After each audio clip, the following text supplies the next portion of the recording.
Peut-on construire une fraternité dans une nation plus forte, en fait, où il y a plus de citoyens? Donc, merci beaucoup, fidèles téléspectateurs, et bienvenue dans votre tranche d'animation faite différemment avec Lumière FM, une tranche dédiée au développement humain et social. Là où il n'y a pas la fraternité, la paix devient fragile, fidèles téléspectateurs. Aujourd'hui, nous allons aborder un sujet très sensible dans plusieurs sociétés, bien sûr, mais on va mettre l'accent sur la République démocratique du Congo. C'est donc la fraternité, fondement des bases du bien, du vivre ensemble. On a souvent dit aimons-nous vivons, mais bon, lorsqu'il n'y a pas la fraternité, on ne sait pas s'entraider. Sans la fraternité, il n'y a pas la paix. Sans la paix, il n'y a pas, n'est-ce pas, le progrès. Alors, fidèles téléspectateurs, aujourd'hui, nous allons, n'est-ce pas, recevoir un invité qui est donc l'un des pasteurs des Assemblées des Saints. C'est donc le pasteur Tambwe Makanda. Il est avec nous ici. On va, n'est-ce pas, lui recevoir. Nous allons essayer un peu de comprendre par rapport à son expérience, comment il comprend la fraternité, mais aussi recevoir un message inspiré de l'Éternel, parce que ce sont des hommes de Dieu qui chaque jour apportent de la lumière. Alors on va commencer par cette très belle mélodie qui va, n'est-ce pas, vous mettre en conformité avec nous, et nous vous disons que le Seigneur vous aime beaucoup. Prenez cette mélodie de Jonathan Gambela, Témoignage. Je crois que cette chanson vous a fait énormément plaisir partout où vous vous trouvez. Nous avons apporté pour vous, n'est-ce pas, de l'espoir ce matin. Nous savons que peut-être que vous n'avez pas mangé, vous avez manqué peut-être de l'argent, ou alors votre fils, votre fille n'a pas été sélectionné pour l'école, vit les moyens. Mais sachez que l'Éternel ne laisse personne. Vous avez une histoire, n'est-ce pas, à écrire, une trajectoire à faire pour témoigner. Bonne chance à vous, restez correct et puis restez focus, l'Éternel est vivant. Eh bien, nous avons les plaisirs, fidèles téléspectateurs. Nous avons un canevas, nous allons vous faire plaisir aujourd'hui, mais aussi nous avons un artiste qui va aussi nous accompagner aujourd'hui. Je peux taire son nom ou bien je vais lui dire bonjour déjà. Damas Maloba, bonjour. Bonjour madame. Comment allez-vous? Tout va très bien par la grâce de Dieu. Ah d'accord, vous accompagnez mon invité aujourd'hui. J'accompagne mon pasteur Henri Anselme Tambwe Makanda. Vous êtes béni de ce qu'il fait pour les seigneurs, pour les âmes de Christ? Bien sûr, je suis béni, c'est un père, c'est un modèle, c'est un repère pour notre génération. Je suis vraiment fier de l'accompagner. Fier de ce qu'il fait pour les seigneurs. Est-ce que vous priez pour lui? Je prie pour lui parce que Paul aussi le demandait au bien-aimé qu'il puisse prier pour lui afin qu'il ait la force de propager l'évangile. Donc je l'ai fait. Exactement. On peut, n'est-ce pas, avoir votre chaleur le temps que nous puissions entrer dans le bain de notre entretien du jour? Voilà, je chante la fraternité, l'amour. Ne devons rien nous autres si c'est lui de nous aimer entre nous. Car celui qui aime son prochain accomplit la loi de Dieu. La même loi qui interdit de pécher se résume dans ces mots. Frère, tu aimeras ton prochain comme toi-même. Frère, tu aimeras ton prochain comme toi-même. Et Jésus crie le roi des cieux, propose la parole. Un jour il parla à ses disciples en disant: si vous m'aimez, gardez mes commandements. Gardez mes commandements. Si vous m'aimez, gardez mes commandements. Gardez mes commandements. Ulimanzameza, kosani lobanaye. Ulimanzameza, bomali lobanaye.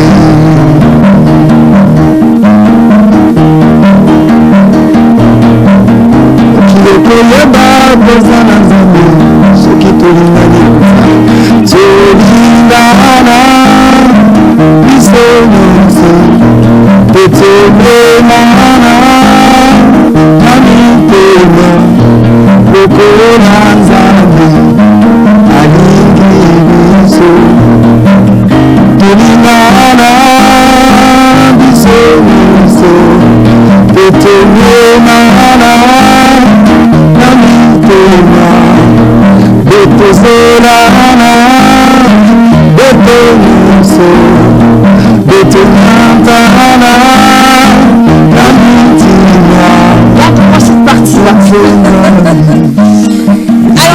téléspectateurs, autrefois nous avons parlé de bonne manière qui perd son sens dans nos sociétés. Aujourd'hui, nous parlons de la fraternité, fondement des bases du vivre ensemble. Alors, Joël Kalonji va devoir nous offrir la page invité du jour.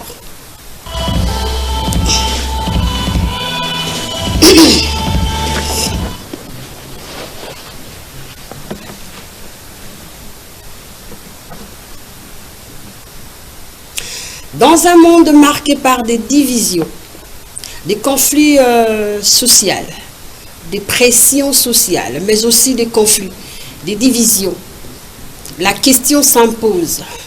Avons-nous perdu l'essence de la fraternité? La fraternité, pour moi, je peux dire, c'est en fait un simple, c'est pas seulement un simple, n'est-ce pas, principe religieux ou moral, mais c'est le socle du vivre ensemble. Vivre ensemble, c'est se développer. Vivre ensemble, c'est s'accorder, c'est s'entraider, c'est se respecter. C'est aussi pourquoi c'est pardonner. Alors, un homme de Dieu, nous avons l'honneur, le plaisir de recevoir un homme de Dieu aujourd'hui. Nous sommes bénis de sa présence. Mais avant qu'il n'entre, j'aimerais vous présenter sa petite histoire. Il est de ces hommes dont les parcours s'écrivent dans la fidélité et la constance. Les pasteurs Tambwe Makanda, né le 21 avril 1961 à Louébo, dans le Kasaï occidental, fils de Kazadi Kapumba Sephora et de Mboui Mouchia Geneviève, est né d'une famille.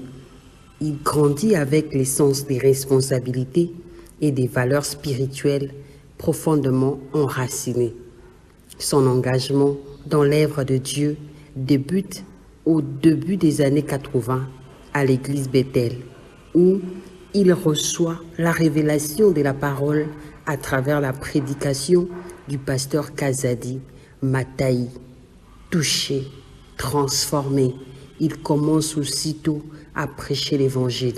Son chemin le conduit ensuite au sein des assemblées des saints, où il poursuit son ministère avec plusieurs serviteurs de Dieu, annonçant la bonne nouvelle du salut partout où les seigneurs l'envoient, conformément au statut de l'organisation et à la mission biblique inspirée de l'évangile selon Matthieu 28, verset 19.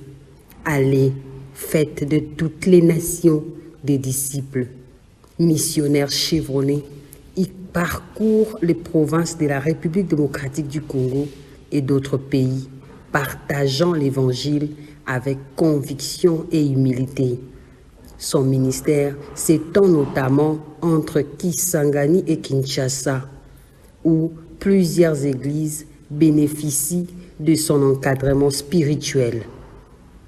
À l'approche de ses 65 ans d'âge, en avril prochain, son engagement reste intact. Un parcours marqué par la fidélité, la mission et la persévérance. L'RDC est très béni d'avoir des hommes de Dieu chevronnés qui en fait servent Dieu avec simplicité, avec modération aussi, c'est très très capital. Alors nous recevons pour vous l'homme de Dieu, le pasteur Tambwe Makanda, que je reçois sur cette antenne, missionnaire, voilà, il marche partout pour parler de l'évangile, pour parler du Christ. Bonjour cher pasteur, nous sommes bénis de vous avoir aujourd'hui sur notre plateau. Que Dieu me bénisse. Amen. Vous allez bien sinon? En forme. Très bien, merci. Nous pouvons nous asseoir. Alors, fidèles téléspectateurs, nous allons nous entretenir avec les pasteurs. Il a plusieurs années dans le Seigneur, depuis les années 80, qui s'est donné à Christ pour, n'est-ce pas, accepter d'être parmi les personnes qui vont, n'est-ce pas, ramener les enfants, les âmes de l'Éternel à Christ. Alors, comment ça se passe déjà, le travail de l'Éternel? Très bien. Dieu fait grâce. Okay. Sans la grâce de Dieu, on ne peut rien. Jésus-Christ a dit, sans moi, vous ne pouvez rien. Exactement. Mais nous voulons quand même que vous puissiez nous révéler, c'était quoi les messages que les pasteurs Kazadi Mataï avaient prêché, n'est-ce pas, pour vous ramener à Christ? Oui, pour la petite histoire, ce pasteur m'avait impressionné beaucoup parce que il a prêché sous l'onction du Saint-Esprit pendant 2h30. Et je n'étais pas fatigué, un pasteur qui avait 80 ans. Ah d'accord. C'est pas chose facile c'est pas évident parce que sa façon de prêcher, elle était très très forte. Il parlait à voix basse, il ne criait pas, mais il y avait comme une sorte de vague de l'onction divine sur toute l'église et il a mené les gens à la repentance. Ainsi, il a prêché la divinité de Jésus comme Pierre au jour de la Pentecôte. Et ce jour-là, j'ai été touché profondément dans mon âme, dans mon esprit, dans ma chair même. Et je suis devenu prédicateur parce que je répétais ce qu'il disait avec beaucoup d'intégralité et de fidélité. Gloire à Dieu. Ah d'accord. Mais je reçois un lion. Tambo n'est pas n'importe qui. Tambo c'est un lion, vous le savez? Oui, c'est un lion puissant. La signification de ce nom, ça veut dire lion puissant.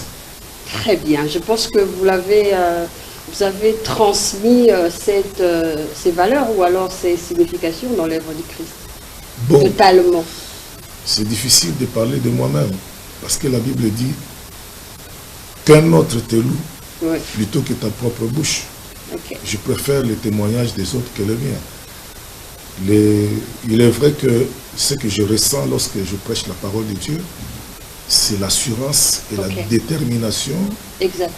Et Dieu agit lorsque vous avez l'assurance en sa parole. Il y a une parole de l'Écriture dans le livre de Nombre qui dit Dieu n'est point un homme pour mentir. Exactement, ni le Fils de l'homme pour se repentir. Ce qu'il a déclaré, ne le fera-t-il pas? Dieu n'est pas incapable de confirmer sa parole.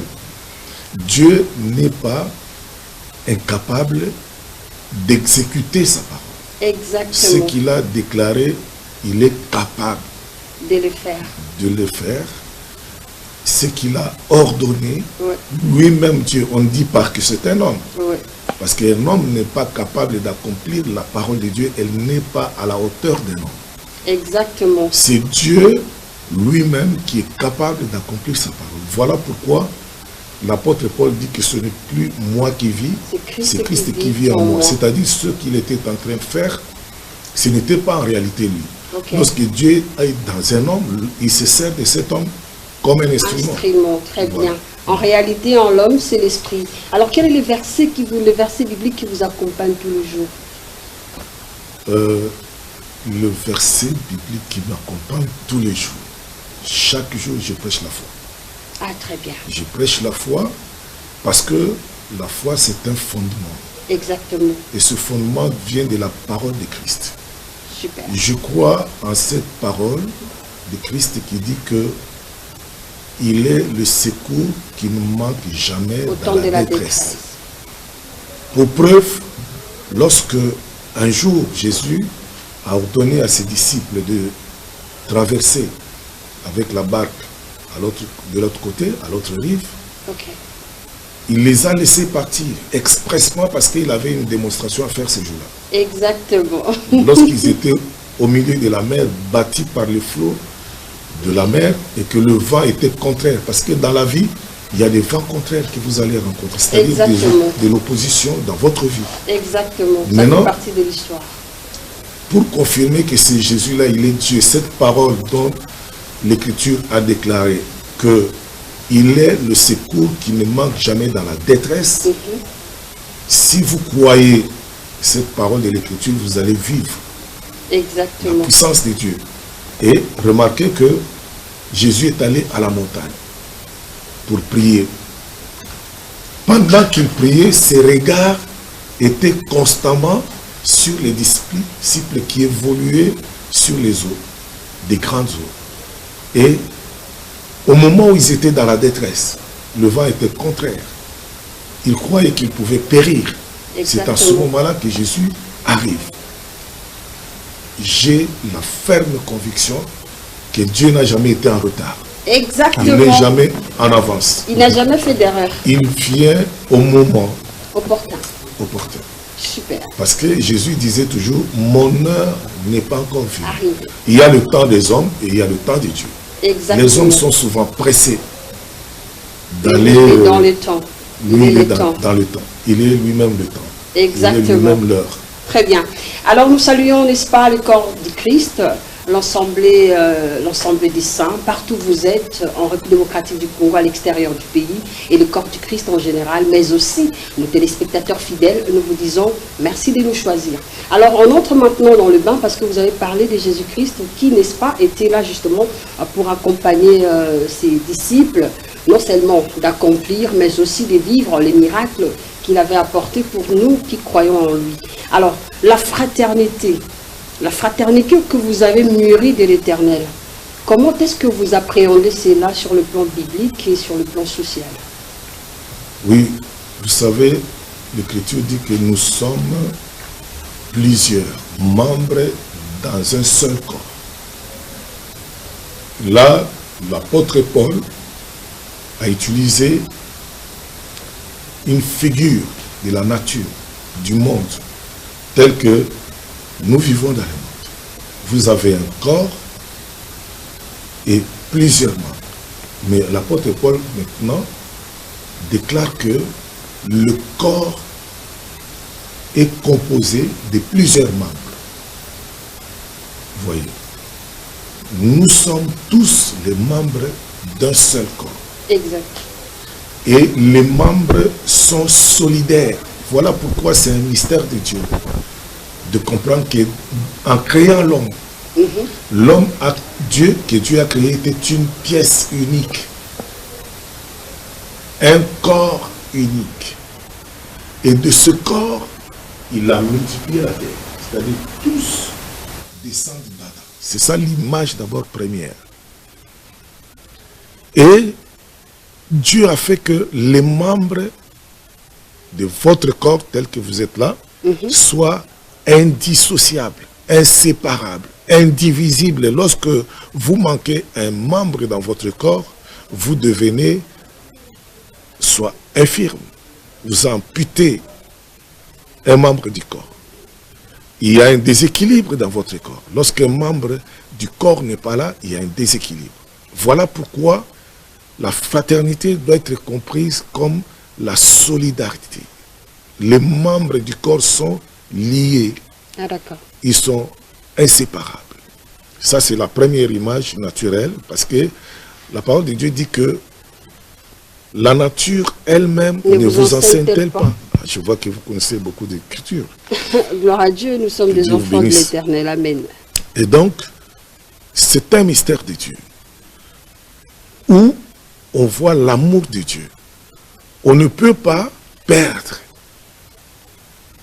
un membre de ce corps. On ne peut pas être content de voir un membre de corps qui se retranche. Voilà, je vais donner d'abord l'écriture clé pour la fraternité. Je suis dans Psaume 133. Le cantique de David, cantique des degrés. Il dit, voici, ô, qu'il est doux, qu'il est agréable pour des frères de demeurer ensemble. Donc, cette chose de la fraternité vient d'abord de Dieu. C'est un don de Dieu. Ça fait partie de la nature divine. Et nous allons comprendre ça plus tard. Je vais donner dans l'entretemps un deuxième passage dans le livre de Matthieu, chapitre 22. Okay. Le Seigneur Jésus a reçu un questionnaire de la part des pharisiens. Parce que les pharisiens, c'était des partis. Il y avait les pharisiens dans la société juive. Il y avait des pharisiens, il y avait des scribes, il y avait des sadducéens, il y avait aussi des hérodiens. Ils étaient comme des partis politiques. Donc, ils étaient divisés les uns les autres.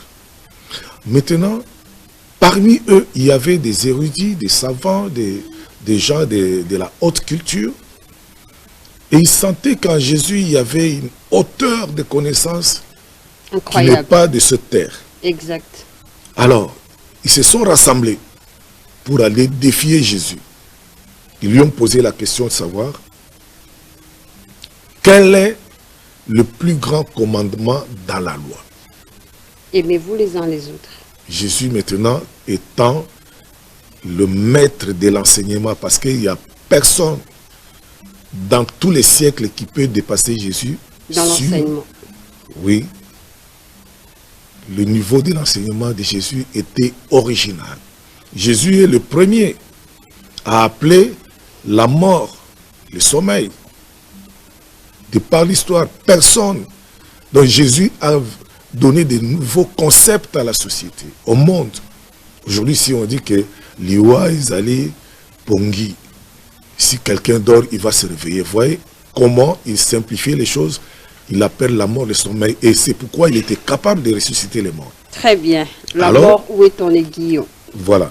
Alors, Jésus, après avoir écouté la question de ces maîtres de la loi, des juristes de l'époque, il répond d'une façon exceptionnelle. Il dit ceci. Jésus lui répondit. Je suis dans Matthieu chapitre 22, à partir du verset 36 et 37. Okay. Nous descendons. Maître, je reprends d'abord la question du pharisien, un docteur de la loi. Quel est le plus grand commandement de la loi? Jésus lui répondit, tu aimeras le Seigneur ton Dieu de tout ton cœur, de toute ta pensée, de toute ton âme. C'est le premier commandement et le plus grand commandement. La façon de Jésus de répondre à la question. Je vais ici dire que Jésus ne s'est pas arrêté à répondre seulement à une question, mais il répond à la fois à deux questions. Parce que Jésus était un enseignant complet. Exact. Il dit c'est le premier commandement et le plus grand. Parce que la question était de savoir quel était le plus grand commandement dans la loi. Voici le second qui lui est semblable. Tu aimeras ton prochain comme toi-même. Il dit, suivez bien les mots. Exact. Voici le second commandement qui lui est semblable. Là, puisque nous prêchons l'évangile qui vient de l'éternité, pas de cette terre. Exact. Tu comprendras que le deuxième, le second, qui est semblable, ça veut dire quoi? Ça veut dire lié, que... en fait. Non. Lorsqu'on parle de ressemblance ou de similitude, il doit y avoir l'original. Exact. Et le deuxième, c'est la copie sur l'original. Ou la dérivée de l'original. Elle est sortie de l'original. Et dans ce commandement, il dit, un commandement qui est semblable. Et c'est là où nous sommes. Tu aimeras ton prochain comme toi-même. Et il faut savoir que le premier qui a appliqué ce commandement, qui a mis en œuvre ce commandement, c'est Dieu lui-même. C'est là où nous allons révéler quelque chose. Est-ce qu'on peut comprendre cette révélation? Mais justement, nous sommes là pour ça. Exact. Nous prêchons la révélation de Jésus-Christ parce qu'il est Dieu. Lorsqu'il a créé l'homme, qu'a-t-il dit? Il a dit, créons l'homme à notre image, à l'image de Dieu et à la ressemblance de Dieu. Et il fit l'homme et la femme. Qu'est-ce que ça veut dire? Ce n'est pas des paroles simples.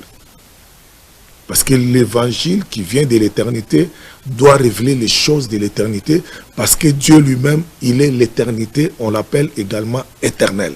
Exact. Quand il a créé l'homme, souvenons-nous de ses paroles, parce que Dieu est dans sa parole. Il est assis dans la parole. Il est lui-même la parole. Dieu est le premier à accomplir le commandement qui dit « Tu aimeras ton prochain comme toi-même ». Il fit l'homme à son image. Ça veut dire quoi? Ça veut dire que le premier semblable ou le prochain là c'est le semblable. Il crée l'homme à son image. Je vais illustrer par un petit exemple. Vous savez, surtout vous les mamans, lorsque vous allez dans une fête et vous cherchez quelque chose pour vous habiller, vous faites quoi? Vous demandez, je veux quelque chose de particulier, de spécial, d'extraordinaire, que personne ne trouvera de semblable dans cette fête. Donc je ne veux pas ressembler, c'est ça l'homme. L'homme n'aime pas que... En fait. Oui. L'homme n'aime pas être semblable à l'autre. Mais Dieu lui-même se fait semblable à l'homme. Okay. C'est là la différence. C'est là que vous allez comprendre que si vous êtes ancré dans la parole, vous pouvez accepter que votre prochain soit comme vous. Exactement. Et donc, Dieu a créé l'homme à son image pour confirmer que le commandement là vient de Dieu lui-même. Et ce n'est pas l'homme qui accomplit le commandement de Dieu. En réalité, c'est Dieu lui-même qui l'accomplit parce qu'il a fait l'homme à son image. Pourquoi il a créé l'homme à son image? Il dit, afin que l'homme domine. Est-ce que toi, tu peux accepter qu'une autre femme domine sur les domaines où tu es? C'est pas évident. Je crois que l'original donne d'abord l'accès. Voilà. Il faut avoir Dieu en soi pour supporter que ta consoeur soit comme toi, habillée comme toi, riche comme toi, bénéficier du bonheur comme toi. Exactement. Et si le monde pouvait fonctionner sur ces modes de vie, le monde serait un paradis. Exactement. Le monde serait un paradis.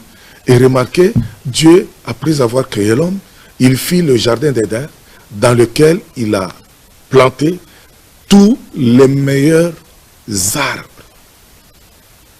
Donc il a fait un jardin de délices afin que l'homme soit un roi comme lui il est le roi. C'est pour confirmer encore l'écriture qui dit que ta volonté soit faite sur la terre comme au ciel.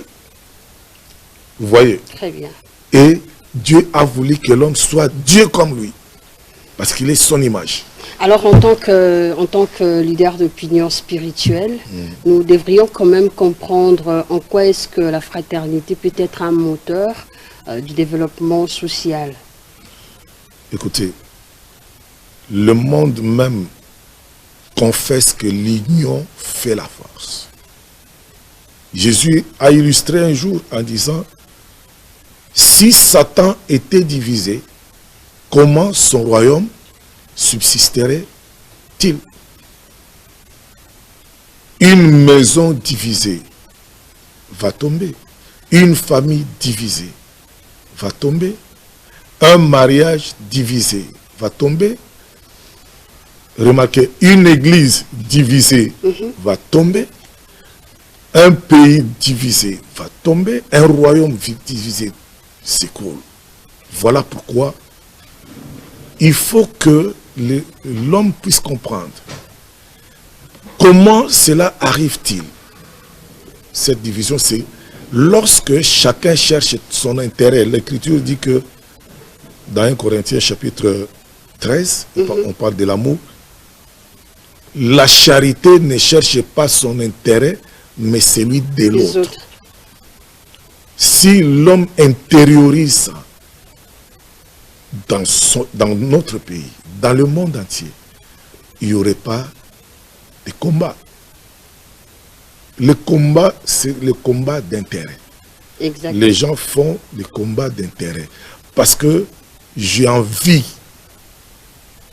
Ce que tu es, je suis jaloux. Je ne peux pas tolérer ce que tu es. Je n'accepte pas que tu sois ce que tu es. Je te regarde avec les yeux de la haine. Voilà. Et comment le monde serait-il vivable avec toutes ces choses?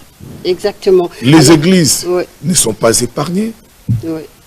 Les familles ne sont pas épargnées. La société, c'est quoi? C'est tout ce qui va avec. C'est la famille, qui est la cellule de base de la société. La société, elle est composée des familles. Sans les familles, il n'y a pas de développement. Et donc, c'est très important de comprendre ces choses. Si tu cherches ton propre intérêt, je vais aller un peu dans ce langage un peu plus compréhensible, peut-être scientifique. Okay. Chez les environnementalistes, ils disent que ce qui se passe chez le voisin t'intéresse. Imaginez par exemple, il y a une érosion, comme dans la ville de Kinshasa, il y a des maisons qui s'écroulent sous les grandes eaux de pluie diluviennes. Lorsque l'érosion commence à écrouler certaines maisons, ça ne veut pas dire que le reste de la population sera épargné. Exactement. Il y aura des dégâts collatéraux. Les eaux de pluie renversent une maison. Ces eaux vont poursuivre d'autres maisons qui sont plus basses. Et ceux qui sont plus hauts, ils se disent, bon, on se moque de l'autre. Ouais. Alors que cette érosion va continuer. Okay. C'est le même corps. Vous êtes dans le langage de la Bible maintenant. Merci. Donc, la société, c'est un corps. Il faut y avoir de l'esprit d'équipe. Exactement. Remarquez, même les équipes de football, la nature nous enseigne. Lorsque une équipe est solidaire, ils vont se battre ensemble. L'union fait la force. Vous voyez. Et l'Église devrait vivre comme ça. Or, nous voyons que dans les églises, ce n'est pas cela. Voilà, nous allons en arriver, pasteur Tamboué Makanda, fidèle téléspectateur. Je reçois pour vous l'un des serviteurs de Dieu, des ensembles des saints, le pasteur Tamboué Makanda, qui en fait est en cheval entre Kinshasa et Kisangani pour, n'est-ce pas, propager la parole de Dieu, non seulement là-bas, mais il est en train de marcher partout où les seigneurs l'envoient. Alors pourquoi les caca? On prend Kinshasa et Kisangani. Tout va avec les K. Vous avez une révélation sur la lettre K? Bon, je n'ai pas de révélation à proprement parler, mais seulement Dieu ne fait jamais les choses au hasard. Okay. C'est l'homme plutôt qui le fait au hasard. J'ai commencé l'œuvre de Dieu à Kinshasa, et je suis allé à Kisangani, toujours dans l'œuvre de Dieu. Okay. Et Kisangani, sur le plan géographique, c'est l'étoile du Congo. C'est-à-dire que c'est l'Orient, c'est de là où le s'élève. Bon, j'ai dit que... Bon, il me semble d'après l'histoire aussi que Kisangani, c'est là où beaucoup de leaders naissent également. Et... Ah d'accord, vous êtes une étoile. Pardon? Vous êtes une étoile. Je suis une étoile, effectivement. J'ai une étoile, une étoile qui brille beaucoup. Pour plusieurs aussi. Pour plusieurs, bien sûr, qui inspire beaucoup. Très bien. Alors, on revient dans notre sujet. Dans un monde marqué par des divisions, des pressions sociales, des tensions sociales, mais également des conflits, on sent que la fraternité perd ses valeurs, c'est-à-dire ça s'affaiblit du jour au lendemain. Selon vous, c'est un message du temps de la fin ou... il faudra encore que les hommes se remettent ensemble pour établir cette fraternité. Les hommes ont besoin de Dieu dans leur vie. Sans Dieu, il n'y aura pas de l'unité. Il faut que ce soit compris dans ce sens-là. Les hommes ont besoin de Dieu dans leur vie parce que cette unité que nous recherchons vient de lui. Exactement. Au départ, nous avons dit que Dieu a fait l'homme une pièce unique. À la différence des animaux, Dieu les avait créés 2 à 2. Mais, curieusement, quand Dieu veut faire l'homme, il fait un seul corps. Et de cet homme, il tire la femme. Il crée la femme. Il forme la femme de la côte qu'il avait prise de l'homme. Maintenant, vous voyez que lorsque l'homme et la femme s'unissent pour le mariage, l'Écriture dit quoi? L'Écriture dit que ils ne sont plus deux, ils sont une seule chair. Or, dans un même corps, il y a une même pensée. Il y a un même esprit. Okay. Il y a un même sentiment. Il y a, comment dirais-je, une même façon de âme, voir les choses. Une même âme, c'est-à-dire, dans leur chair là, ils ont une même âme. Okay. Ils marchent, je peux dire peut-être un mot qui est difficile, de même pas, mais techniquement en synchronisme. Okay. C'est-à-dire, lorsqu'il y a le même pas, même mouvement, on se déplace ensemble. L'homme et la femme, c'est encore un enseignement. D'ailleurs, les mariages, c'est ça. Doivent marcher ensemble. Okay. On doit les voir ensemble. Monter et descendre ensemble.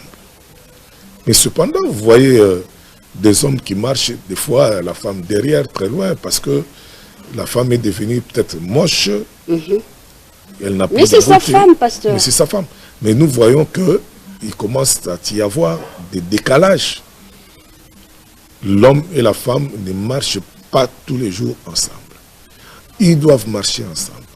Du début jusqu'à la fin de leur vie, marcher ensemble. C'est ce qui manque beaucoup. Maintenant, de l'homme et la femme sont sortis des enfants. Ces enfants-là se reconnaissent dans ce couple, dans cette famille. Regardez le lien de la famille, c'est vraiment sacré. Exact. La famille est sacrée, le mariage est sacré, l'église est sacrée, le pays est sacré. Okay. Si les gens comprennent cette sacralisation, ils vont se réunir. Très bien. Le malheur ne va pas atteindre seulement un seul.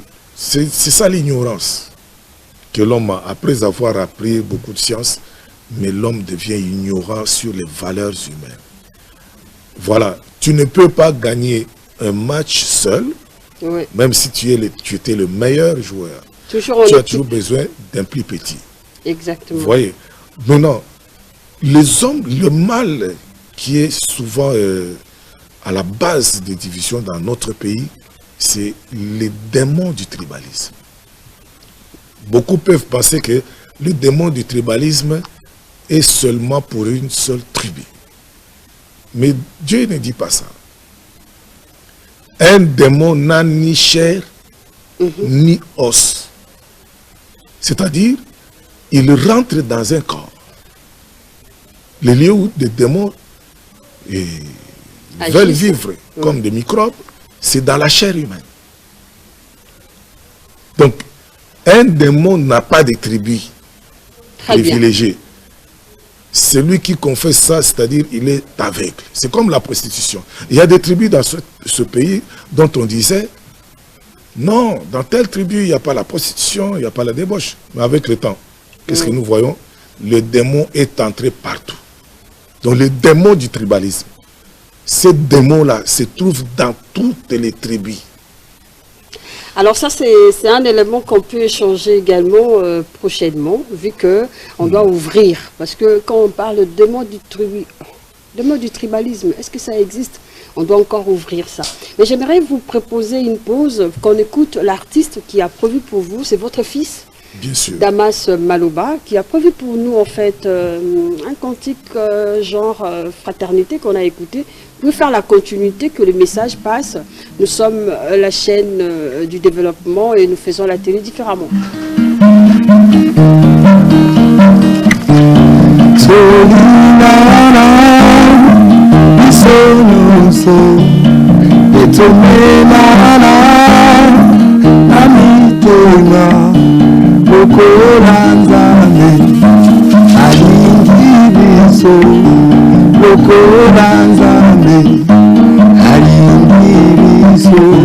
Sisi tupendane, sisi sote tuvumiliane wakati yote, kama vile Mungu anavyotupenda, kama vile Mungu anavyotupenda. Betozolana, betoniso, betonatana na mitima, onsonzani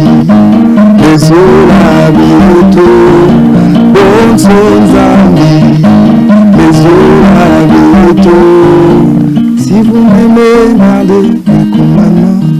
Gardez mes commandements. Merci beaucoup pour cette très belle mélodie qui passe les messages. Alors, le pasteur Tamboué Makanda, je reviens à vous parce que c'est un sujet très capital. C'est donc la base d'ailleurs de la vie de tous les jours que nous menons. Alors, qu'est-ce que nous pouvons retenir? Qu'est-ce que nous pouvons, n'est-ce pas, capter au travers de vous pour, n'est-ce pas, rétaper encore la fraternité dans plusieurs axes de la vie, y compris également nos sociétés tout entières, en fait? Je peux sortir un peu du cadre chrétien, toujours dans la nature, parce que la nature nous inspire. Exact. Vous voyez, par exemple, les pères de l'indépendance, lorsqu'ils sont rentrés de la table ronde, lorsqu'ils arrivent, ils étaient unis là-bas pour un combat. Et ils ont arraché l'indépendance. Mais lorsqu'ils arrivent, un démon les prend. En otage, c'est la division. Chacun voulait montrer que c'est moi qui est à la hauteur, qui est capable. Non, c'est moi qui ai apporté l'indépendance. C'est moi qui l'ai arraché. C'est là où les divisions ont commencé. Chacun commençait à chercher son propre intérêt. Il en est de même aujourd'hui des églises. Or, les églises, c'est là où tout le monde rassemble, toutes les sensibilités. Mais il ne peut pas, à proprement parler, y avoir des divisions dans l'église, parce que tous, lorsque nous étions enfants, nous allions à l'église, nous nous retrouvions comme dans la présence de Dieu, avec beaucoup de respect. D'abord, je vais essayer de stigmatiser quelque chose. Le respect. L'amour exige le respect. Et j'ai toujours dit, si quelqu'un ne t'aime pas, il ne te respectera pas. Exact. Et dans l'amour, il y a aussi la considération. Si quelqu'un ne te considère pas, il ne t'aime pas. Exactement. Il est capable de te rabaisser, de te ridiculiser. Il est capable de te dénuder, de t'enlever les habits, c'est-à-dire ton honneur. Ça, c'est vrai. Ce qui ne devrait pas se faire dans une église qui attend la venue de Jésus. Alors que le Seigneur nous recommande de pouvoir retourner à son premier amour. De même que je venais de dire, l'esprit de la politique est même dans les églises. On fait plus de la politique dans les églises plus que même dans les partis politiques. Qu'est-ce qui se passe exactement actuellement? Voilà. Dans notre pré-entretien avec toi, j'ai dit que, vous savez, aujourd'hui je suis assis dans un fauteuil confortable. Merci. Que Dieu bénisse les autorités de la RTNC. Amen. Mais regardez, le fait simplement d'être assis dans un canapé, ou plutôt un divan comme ça, regardez les églises qui deviennent de plus en plus belles, avec des chairs comme des trônes des rois. Jésus a dit dans la parole de Dieu, lorsque ses disciples lui posaient la question, ou se posaient eux-mêmes la question, qui sera le plus grand? C'est là où les choses s'écorcent. Qui sera le plus grand? C'est celui qui se fera petit. Ah, Jésus a dit, celui qui veut être grand, soit celui qui sert. Voilà. Ou celui qui est votre esclave. Et si les hommes de Dieu se considéraient comme tels, le fait que les églises s'embellissent... Avec la modernisation aussi, pasteur. Je n'en disconviens pas. Soyons clairs. Je n'en disconviens pas. Ok. Des fois, je suis tenté de dire, regardez nos frères musulmans, ils n'ont pas de chair comme des trônes. Tous sont assis par terre.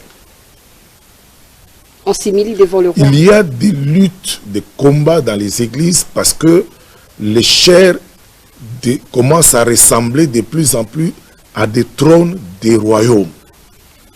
Et que faire? Qu'allons-nous faire maintenant? Les églises doivent avoir la simplicité. Ok. Pas chercher à ressembler au monde.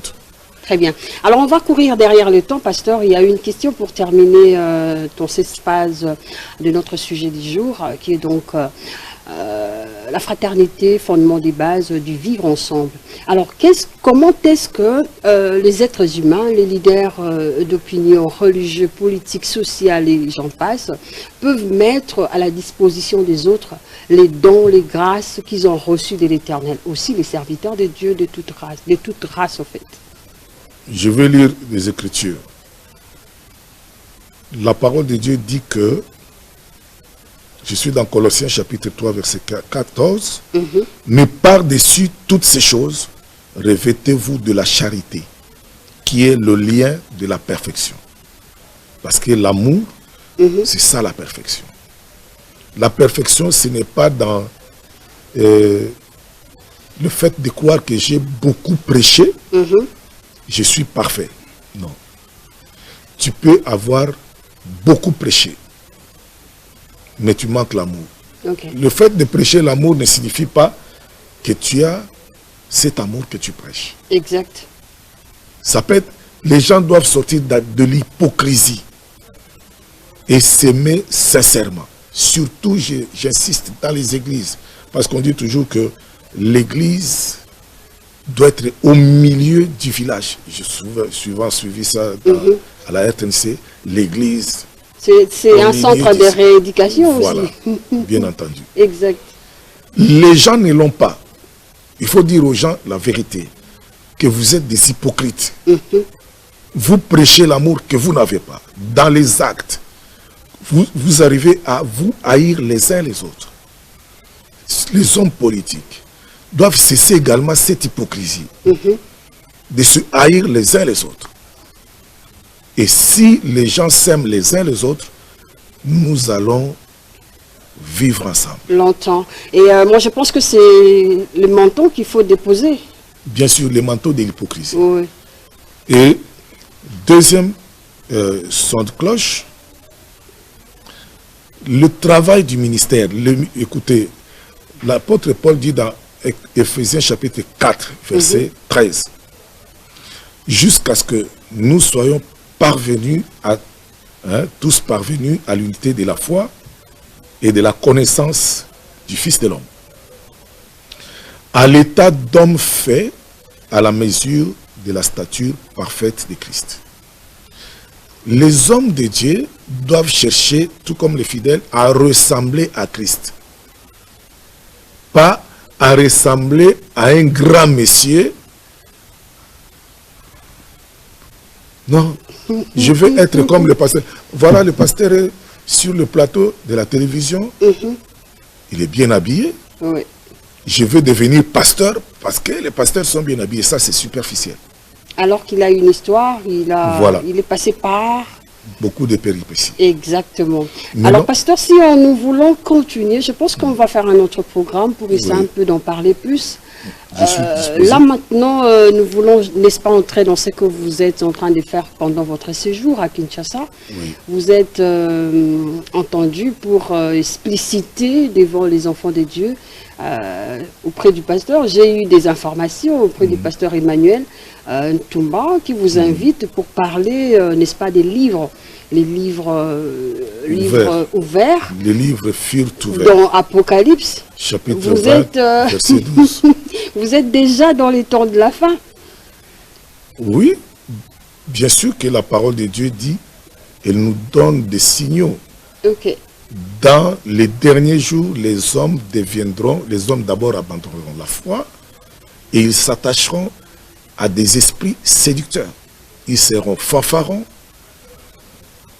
ils seront amoureux de l'argent, les hommes se haïront, ils seront ingrats et nous le vivons au quotidien. Donc, nous préparons, les livres furent ouverts, c'est plusieurs livres. Dans les livres qui seront ouverts, il y aura le livre des souvenirs. Okay. Pour ceux qui craignent Dieu. Il y a le livre des vies. Il y a le livre des œuvres de chacun, de tous ceux qui seront jugés. De la trajectoire de l'homme. Et pas n'importe quel jugement.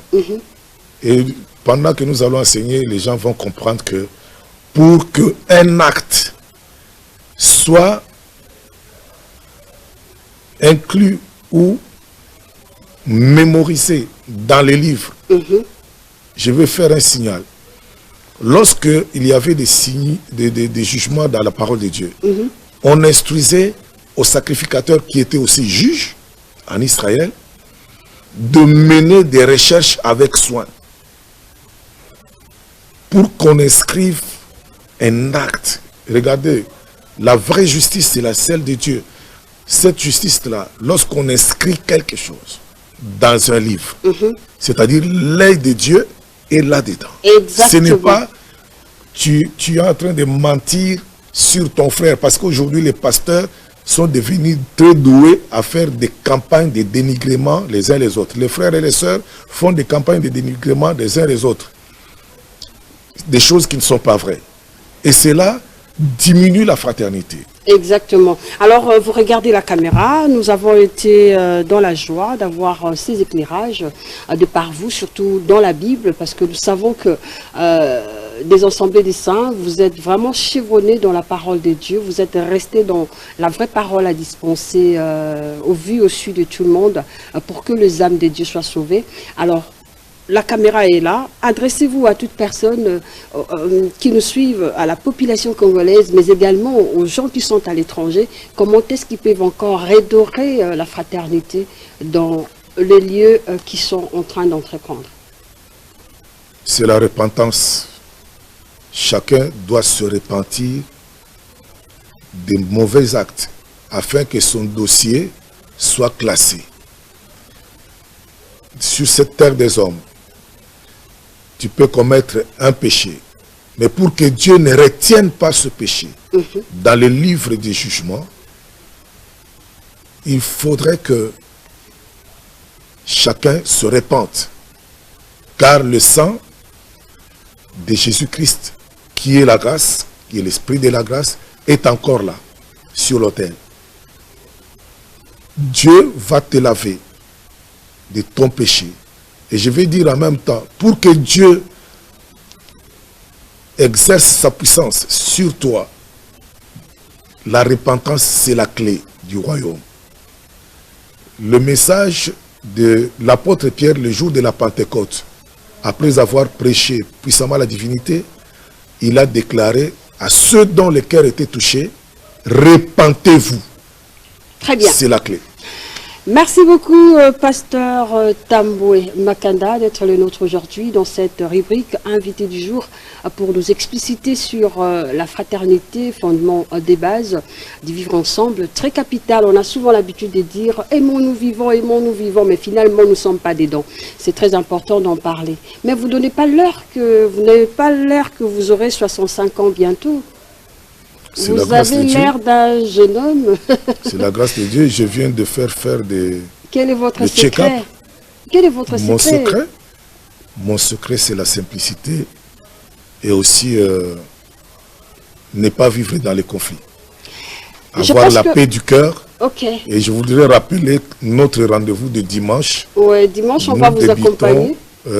La sonnerie de la parole de Dieu à l'église des Saints d'Nkoli, à Kimbatseke, à Kingasani Yasuka. Ah d'accord. Très belle église, très grande église, un jeune serviteur de Dieu. Le pasteur Emmanuel Tumba, que je salue à passant. Je le salue en passant bien sûr avec tout le staff. Je salue aussi l'apôtre Bongenda qui l'encadre. Et je salue toute l'église des saints. Je salue l'église, mon église mère qui est l'assemblée des saints sur l'université 83. Merci. À Recapela 2. Merci beaucoup. Alors, c'est avec plaisir que nous vous avons reçu. Alors, Joël Kalonji, nous allons faire...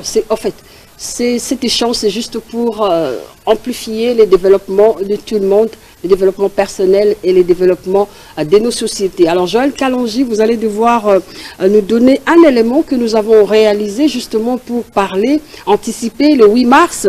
Ah oui, je vais juste donner les thèmes. Le thème de cette année, c'est donc droit, justice et action pour toutes les femmes et les filles, n'est-ce pas, pour ces 8 mars qui sera donc réalisé le dimanche prochain.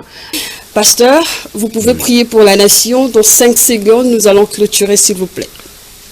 Seigneur Dieu Tout-Puissant, nous proclamons ton règne, ta domination, ta puissance et ta souveraineté sur cette nation dans laquelle ton peuple se trouve. Que la paix puisse régner. Et nous savons qu'il y a un temps pour tout. Un temps pour pleurer, un temps pour rire. Que tu donnes le sourire à ce peuple, à cette nation, dans le nom puissant de Jésus-Christ. Amen. Amen. Et oui, je sais quoi dire. Nous sommes frappés par le deuil et que Dieu nous console. Soyez avec nous, n'est-ce pas, pour pleurer avec nous.